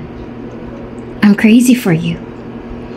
At hindi na rin hinintay pa ni Leon na sumagot si Janice dahil sinunggo pa niya na kaagad ang mamula-mula nitong mga labi. Sa isip ni Janice ay gusto niyang magpumiglas pero ayaw sumunod ng katawan niya. Tila ba kusang nagugustuhan ng kanyang katawan ang ginagawa nila ngayon ni Leon. Dala ng kanilang pananabik sa isa't isa ay isa-isa nang dumudula sa mga kamay ni Janice ang mga papeles na hawak-hawak niya hanggang sa wala nang matira sa kanyang hawak. Hindi pa sila nakontento at doon sila nagtuloy sa malawak na kama ni Leon at malayang inihiga si Janice. Ni walang segundo na tumigil sila sa paghahalikan hanggang sa tuluyan na nilang naangkin ang katawan ng bawat isa. Since that day ay lagi nang may nangyayari sa kanila. Walang palya, araw at gabi.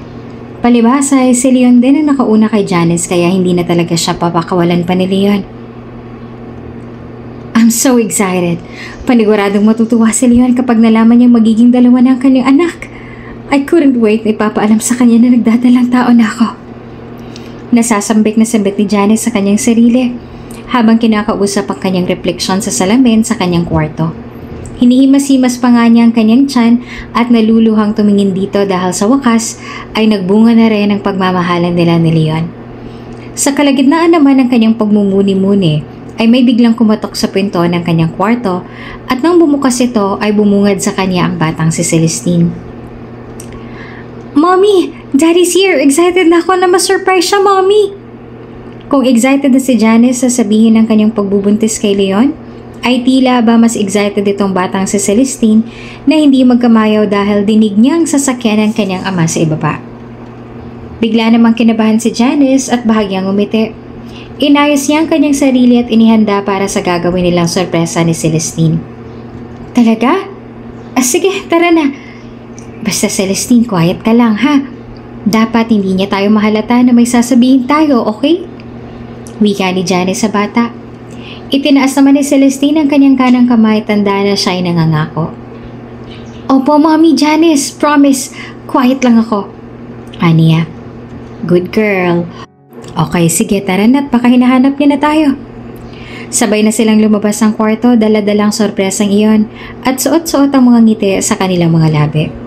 Sa may sala ay naroon na nga si Leon at ang kanyang ex-wife na si Lily. Tila nga sina Celestine at Janice ang nasorpresa nang makita nilang nandoon ang dating asawa ni Leon na si Lily na magkahawak kamay pa. Daddy? Excited sana na lumapit si Celestine ngunit biglang nagbago ang timpla ng kanyang mukha nang makita niya ang kanyang ina. Mommy? Nauutal niyang banggit. Maging si Janice ay nabigla rin at ngayon na hindi na maipintang itsura. Leon? Nauutal niyang sabi sabay tingin sa lalaki. Hindi naman makaimik si Leon pero halata sa kanyang mga mata ang sobrang guilt na nararamdaman niya dahil alam niyang nasasaktan niya ang kalooban ni Janice. Sumingit na rin sa usapan si Lily at sabik na lumapit sa kanyang anak. Baby ko, I missed you! Mangiyak-ngiyak na lumapit si Lily sa kanyang anak na si Celestine na blanko lamang ang reaksyon sa mukha. Hindi mahahalata ang kasabikan sa mukha ng bata kahit na matagal na silang hindi nagkita at nagkasama. Maya-maya pa ay nang tila ba parang masyadong lumiliit na para sa kanilang mundo ay napagpasyahan na ni Janice na umalis na lamang at kimkimin na lamang sa kanyang sarili ang maganda sana niyang ibabalita. Sige Celestine, aalis na ako. Sige po, mauuna na ako. Sir Leon. May diin niyang sabi. Miss Janice, sandali. Huwag po kayong umalis, pakiusap. Pakiusap naman ni Celestine na nagsisimula na mapaiyak. Nagsalita naman si Lily. Leon, get Celestine! Utos niya sa asawa at saka lumapit sa bata. Baby, Mommy's here. Kailangan na rin umalis ni Miss Janice, hayaan mo na siya. Pag-amo naman ni Leon sa kanyang anak, nang ngayon ay umiiyak na. Pero Dada, hindi mo na iintindihan! Gustong-gusto na sanang sabihin ni Celestine na nagdadalang tao na ang kanyang Mommy Janice. Ngunit pinigilan niya na kaagad ang bata. Ayaw niya na itong ipaalam pa kay Leon dahil para saan pa. Celestine, okay lang ako. Sige na, kailangan ko na rin umalis dahil tapos ng trabaho ko rito. Be a good girl always, okay? Sabi naman ni Janice nang nakangiti pa rin kahit pa may namumuo ng mga luha sa kanyang mga mata. Mariin namang nakahawak ang bata sa kanyang braso at ayaw talaga siyang paalisin. Ngunit kailangan na nito kahit pa masakit sa kalooban ni Janice. Pero, sambit ni Celestine. Sige na. Bye, Celestine. Paalam ni Janice at mabilis na nagtungo palabas ng bahay. Nang makalabas na siya ng pintuan ay hinabol naman siya ni Leon. Janice! Tawag niya. Tutulo na sana mga luha ni Janice habang nakahawak sa kanyang tiyan, ngunit pinigilan niya ito at humarap na kay Leon. Sir Leon, yung palang mga files na kailangan niyo bukas, naiayos ko na at nasa ibabaw na ng table ninyo. Nasend ko na rin po yung soft copy nun just in case lang na kailangan na ninyo. Mauna na po ako. Thank you po. Sunod-sunod na sabi ni Janice sabay talikod na. Nang muling banggitin ni Leon ang pangalan niya, ay humitulang siya pero hindi na lumingon pa. Janice, I'm sorry. Sabi niya at tuluyan nang umalis ang dalaga at hindi na tumugon pa. Hindi naman maintindihan ngayon ni Leon ang kanyang maramdaman kung tama ba ang naging desisyon niya na tanggapin pang muli si Lily sa buhay nilang dalawa ni Celestine. Nadala siya sa paliwanag ni Lily kaya naman muli niyang binigyan ng pangalawang pagkakataon ang dati niyang asawa. Celestine, I miss you so much. Hindi mo ba na-miss si Mommy? Come here. Maluha-luhang sabi ni Lily sa kanyang anak na si Celestine, pero matapang naman na sumagot ang bata. No, I did not miss you. I still remember that day. That day you cheated on Dada. I will never forget that. Sigaw ni Celestine na tumagulgol na sa iyak dahil sa labis sa sama ng kanyang loob. Baby, napag-usapan na namin yan ng mommy mo. Hindi ko kasi siya hinayaan na mag-explain nun at nagalit agad ako. Pero that time, wala sa wisyo si mommy mo, kagagawan lahat ng gaya na kasama niya. Walang kasalanan ng mommy mo, okay, anak? Napatawad ko na siya and that's why I'm hoping na mapatawad mo na rin siya. Paliwanag ni Leon sa kanyang anak, ngunit hindi pa rin kumbinsido si Celestine. Hindi naman ganun kadali yun, Dada. Pagalit niyang sabi sabay takbo na papunta sa kanyang kwarto. Celestine! Hahabulin pa sana siya ng kanyang ina ngunit pinigilan na siya ni Leon. Hayaan mo muna siya. Hindi naman natin siya masisisi, di ba? Ang mahalaga ay makita niya na bumabawi ka talaga. Prove yourself again. Don't worry, honey. Hindi ka sasayangin ng second chance sa binigay mo sa akin. I'm sorry again. And I love you. Sabi ni Lily. I love you. Tugon din naman ni Leon. Anyway, sino ba yung babae kanina? One of your girls? Nabaling naman ang usapan kay Janice. Nope. She's just my employee. Huwag na natin pag-usapan. Pagsisinungaling pa ni Leon. Matapos ang 5 taon ay marami na nagbago. Simula ng araw na yon ay nagpaalam na rin umalis sa trabaho si Janice.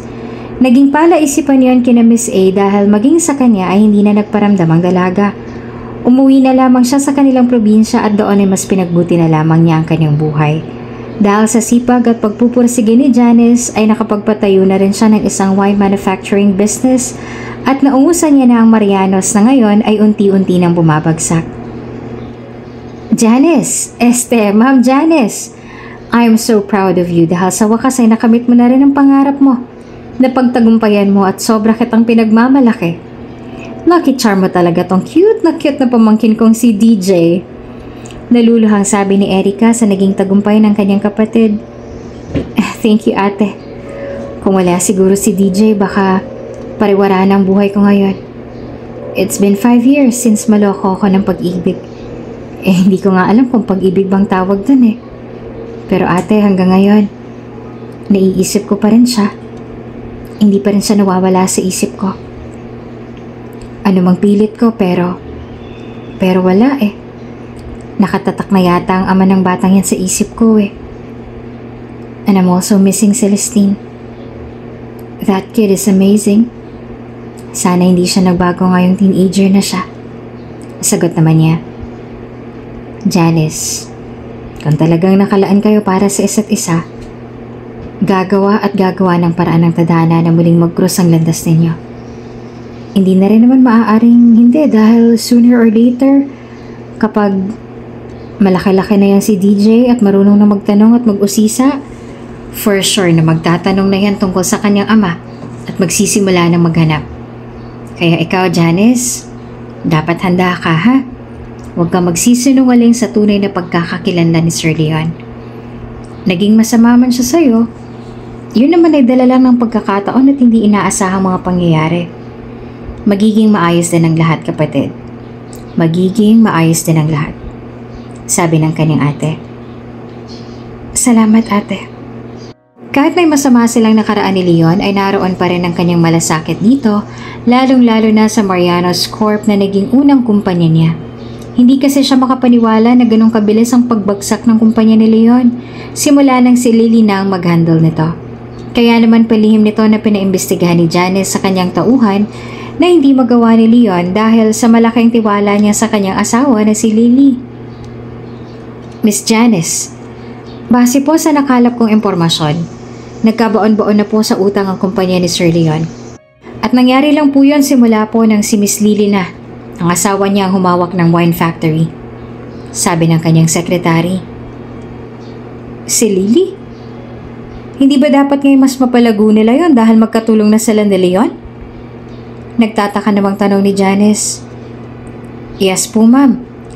Maraming questionable po pero iyan po ang nakalap ko. Tugon naman ang kanyang tauhan. Okay, thanks Kim. This time ang gusto ko namang imbestigahan mo ay si Lily. This is impossible na isa siyang magaling na business tycoon tapos ang dating namamayagpag at matagumpay na negosyong wine factory ni Leon ay may ipapabagsak niya? Strange. Panghihinala ni Janice. Okay po, Miss Janice. Gagawin ko po kaagad yan. May ipag-uutos pa po ba kayo? Wala na, Kim. Thank you. Walang anuman po. Mauna na po ako. At tuluyan na rin umalis ang kanyang sekretary.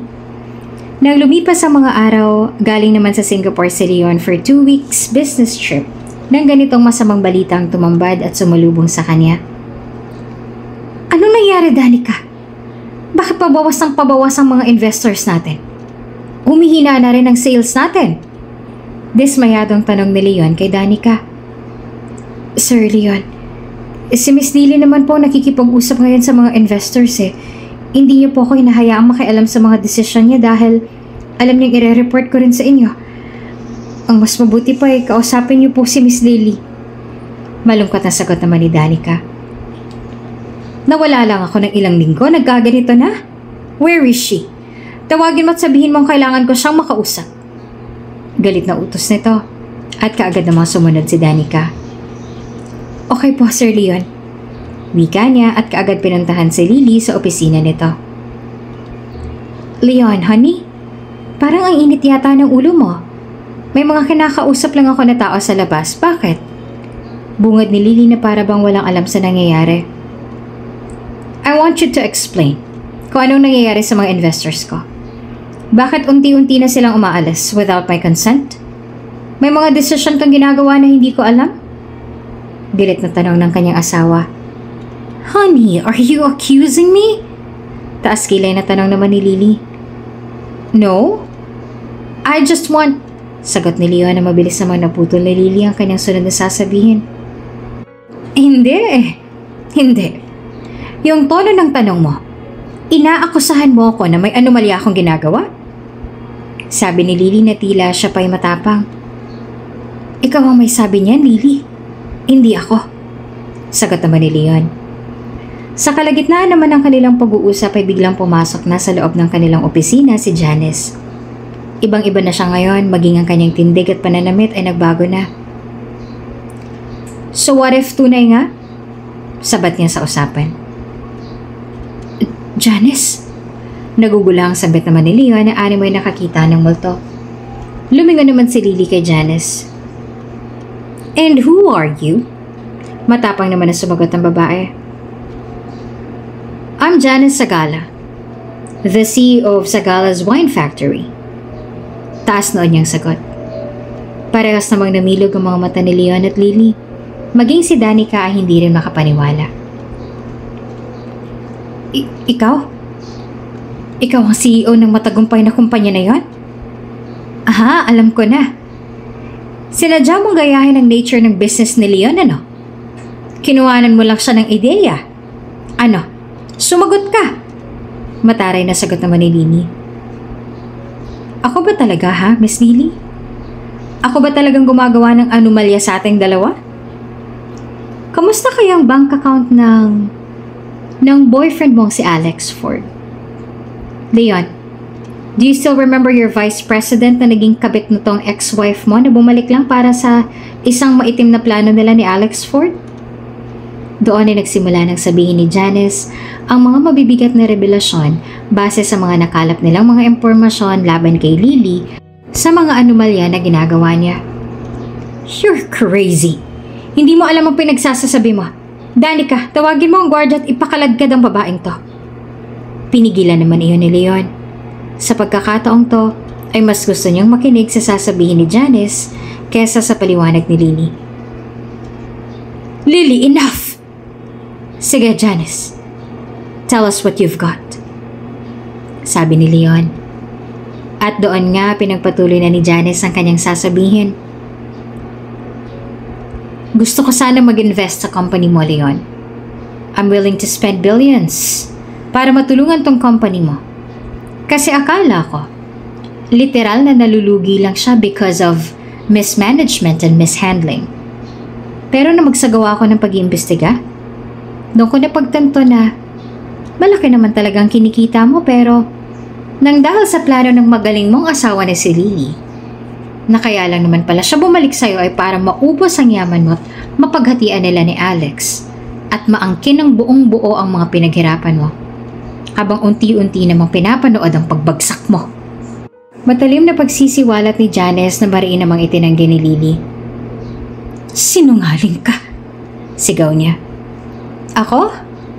Sinungaling? Okay, Kim. Yung video ni Alex Ford ipapanood mo sa kanila. Kinuha na ng sekretarya ni Janice ang phone kung saan naroon ang video ni Alex Ford na sinasabi niya ang katotohanan na talagang mas masama silang balak sa kumpanya. Walang yaka, Lily. All these years? Kayo pa rin pala ng hayop na Alex na yan? How dare you? Paano mo nagawa sa akin to? Galit na sabi ni Leon sa kanyang asawa. She's lying. She's lying. Pwedeng binayaran lang niya si Alex dahil halata namang naninira lang siya dahil may gusto pa siya sa'yo. Gumagawa lang siya ng paraan para maghiwalay tayo. Honey, please believe me. Kaya pala, hindi na rin bumabalik sa'yo ang loob ni Celestine dahil kailanman ay hindi mo siya pinahalagahan. Walang kaamor-amor sa'yo ang bata. Nagkamali ako. Nagkamali ako na muli kang tanggapin sa buhay namin. Sa buhay ko. Pagbabayaran mo, ninyo ni Alex sa mga kawalang-hian niya. Danica, tumawag ka ng guardia at diretso kulungan na tong si Lily. Call my attorney at siguraduhin magbabayad sila ni Alex Ford sa mga ginawa nila. Magbabayad kang babae ka. Magbabayad ka. Doon ay tuluyan ang pinadakip ni Leon sina Lily at Alex dahil sa mga anomalya at pagnanakaw na ginawa nila sa Marianos. Wala na ngayong kapatawaran at kailanman ay hindi na niya talaga tatanggapin si Lily sa buhay nilang dalawa ng kanilang anak na si Celestine. Matapos ang eksenang yon ay nagpaalam na rin si Janice dahil yun lang naman talaga ang pakay niya. Anyway, I'll go ahead, Leon. Aalis na sana si Janice nang pigilan siya ng lalaki. Wait! Thank you. Thank you for your concern. Hanggang ngayon ay may balasakit ka pa rin talaga sa kumpanya. Thank you. Sabi niya. Hindi naman nawala eh. Napamahal na sa akin ang wine factory na ito. At marami akong natutunan. Kaya napaka-imposible na makalimutan ko to. Sige, mauuna na ako. Marami pa pala akong dapat asikasuhin. Sana'y nakatulong ako. I'll go ahead. Nakangiting sabi ni Janice. Thank you, Janice. Wika naman ni Leon. Nang sumunod na araw ay nagpa-schedule ng meeting si Leon kay Janice para sa pag-i-invest nito sa kanyang kumpanya. Sir Leon, andito na po si Miss Janice. Wika ni Danica. Naroon sila sa isang exclusive restaurant. Okay Danica, thank you. Maiwan mo na kami. Sagot naman ni Leon at kaagad namang sumunod si Danica. Okay boss. Samantala, nakapasok na rin sa loob ng restaurant si Janice dahil mabilis niyang nakita doon si Leon dahil siya lang naman ang tao sa loob ng restaurant na yon. Hi, please have a seat. Maginoong sabi ni Leon kay Janice at hinilap ang upuan nito. Thank you, Leon. Nakangiti namang tago ni Janice. Nang makaupo na sila pareho ay nalok na ni Leon ang wine ng babae. Wine? Masarap ang wine dito, sabi ni Leon. Napatawa naman si Janice. May sasarap pa ba sa wine ng Sagalan, Marianos? Taas kilay niyang biro. Napangisi naman si Leon sa kanyang sarili dahil hindi niya nga naisip ang banat na yon. Yeah, tama ka. Nakuha mo ako dun wika niya. Anyway, we're here naman to discuss the investment, right? Tanong ni Janice at iniba naman ang usapan. Tumugon naman kaagad si Leon. Yes, by the way, you still look gorgeous. Sinserong sabi ni Leon. Thank you, Leon. And you? You're still a bolero. Pabirong sagot naman ni Janice. What? Never kitang binola, Janice. Talaga ba? Yes. Kampanting sagot ni Leon. Sa sandaling yon ay unti-unting lumungkot ang reaksyon ng mukha ni Janice. Leon, alam kong nakakulong pa rin tayo sa nakaraan. Pinilit kong umusad pero nandun pa rin yung katanungan na bakit? Bakit ka naging mabait sa akin? Bakit ganun yung pagmamalasakit mo sa akin? Bakit ganun na lang yung affection mo sa akin? At bakit pinaramdam mo sa akin na nasayong-sayo ako at sa akin ka na? Pero bandang huli, pambobola lang pala lahat ng yun dahil mahal mo pa rin palang asawa mo. Hindi na nga napigilan pa ni Janice na ungkatin ang nakaraan. Janice, I'm sorry. I'm sorry dahil alam kong nasaktan kita. I'm sorry dahil hinayaan ko na ganyan ang isipin mo sa akin. Hindi ko alam kung anong ginawa sa akin ni Lily kung bakit nabilog na naman niya ang ulo ko. She told me that she suffered so much depression and anxiety at miss na raw niya si Celestine. Naniwala naman ako. Naawa ako. Kaya sa isang iglap, pinagbigyan ko kaagad siya. I'm sorry. I was wrong at pinagsisisihan ko ang mga naging desisyon ko. Sana patawarin mo ako, Janice. I'm sorry. Sincero at maluha-luhang sagot naman ni Leon. Sa kalagitnaan naman ng kanilang pag-uusap ay nagtungo na doon si Celestine galing CR. Malaki nang pinagbago nito at dalagang-dalaga na. Miss Janice? Tawag niya kay Janice nang makita niya ito. Nakaramdam naman ng saya sa puso si Janice. Celestine! Nauutal niyang sabi.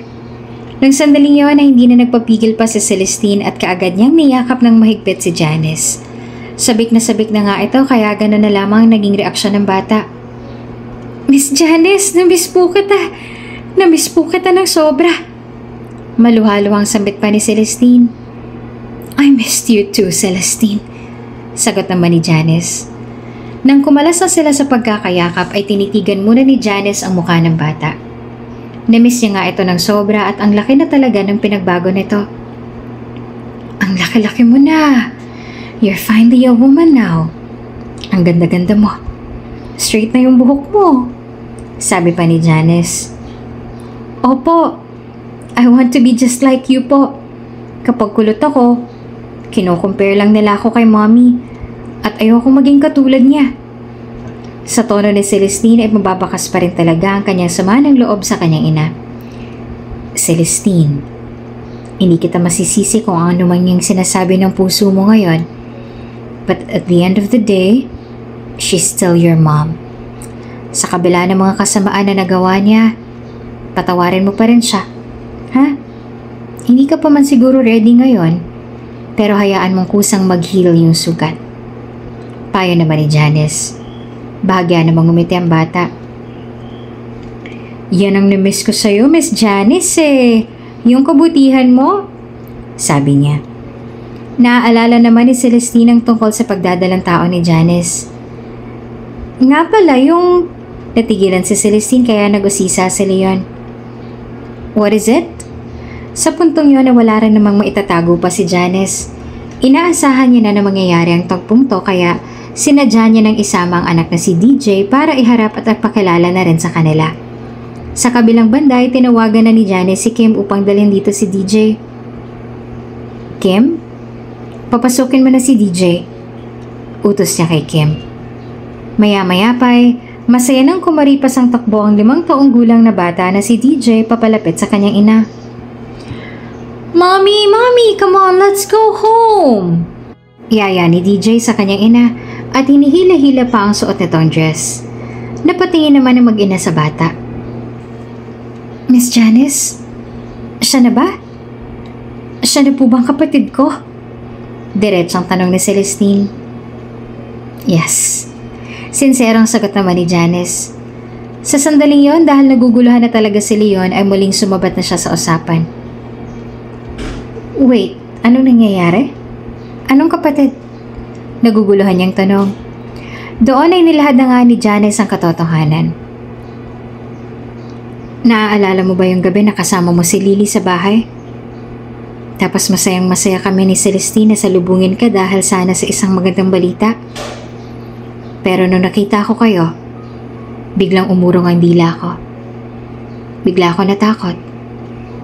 Biglang ayaw ko nang ipaalam sa'yo na nagdadalang tao ako nun. At si DJ, itong cute na batang to naging bunga natin, Leon. He's our son. Lumuluhang pagtatapat ni Janice. Bakit ang tagal mong itinago? Tanong naman ni Leon. Bakit? Sa tingin mo, ano bang dapat na isagot ko riyan? Masaya na ulit kayo ni Lily. Bakit pa ako maghahabol? Para maging kabit mo. Nilabel mo nga nung mga panahong yun wala tayo, diba? Kaya Leon, do not ask me kung bakit mas pinili ko na lang na manahimik at magtago. Mapait na sagot naman ni Janice.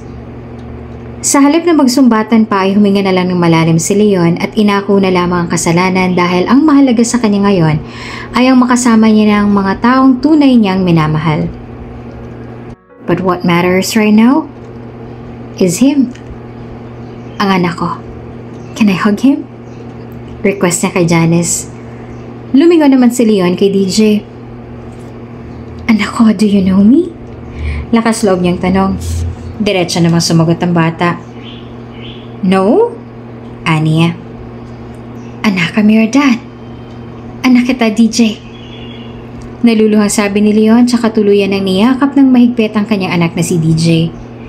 Naiinggit naman si Celestine na matagal na rin gustong magkaroon ng kapatid kaya napakasaya niya nang sa wakas ay nakita at nakilala na rin niyang kanyang kapatid. At ako naman ang ate mo.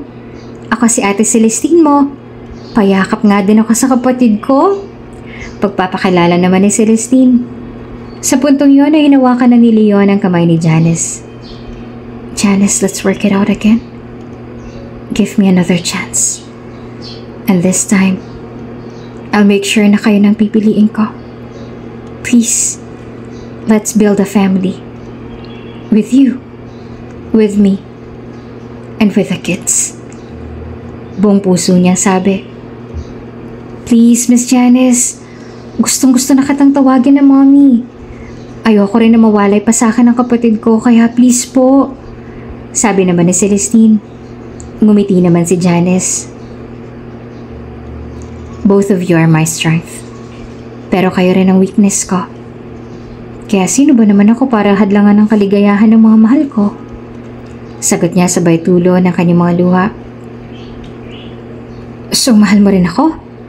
Pabirong tanong naman ni Leon. Hi, Leon. Tanga na nga siguro ako pero... Yeah, you are the father of my children at hindi naman ako muling babalik para sa wala. Ayusin natin to. At sana this time, may label na tayo. Matapat na sabi ni Janice. Of course! You're my good karma. Papakasalan kita kahit saang simbahan pa. I love you, Janice. Sabi ni Leon tsaka hinalikan sa labi si Janice. Yay! One big happy family na tayo! Masayang sigaw naman ni Celestine.